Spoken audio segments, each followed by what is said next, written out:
Sa katatapos lang sa laban ng Conor Benn versus Peter Dobson na kung saan maganda ang naging resulta ng bakbakan.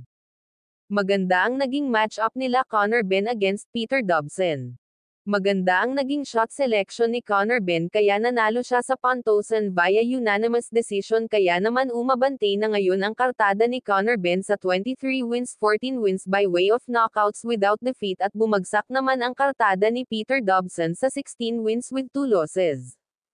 Samantalang sa kapapasok lang na balita mga idol hindi muna matutuloy ang bakbakang Tyson Fury versus Alexander Usyk ngayong buwan ng February para sa kanila sanang undisputed heavyweight matchup.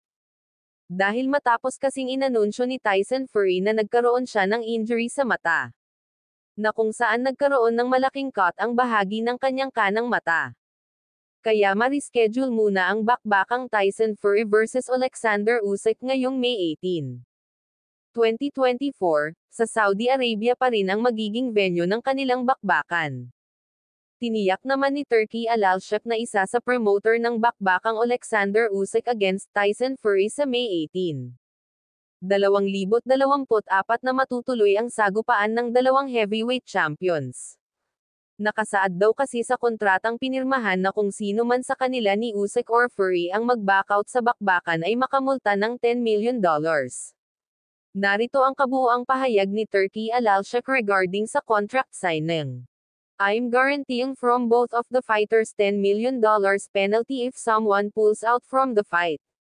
Samantalang sa ibang istorya naman mga idol, tuloy na ang inaabangang undisputed match nila Arthur Beterbiev versus Dimitri Bivol ngayong June 1, 2024, nagaganapin sa Saudi Arabia, na kung saan ito ay labanan ng mga undisputed champion sa light heavyweight division. Hawak ni Arthur Beterbiev ang tatlong belt na WBO, WBC and IBF Champions Belt, at hawak naman ni Dimitri Bivol ang WBA Light Heavyweight Champion Belt.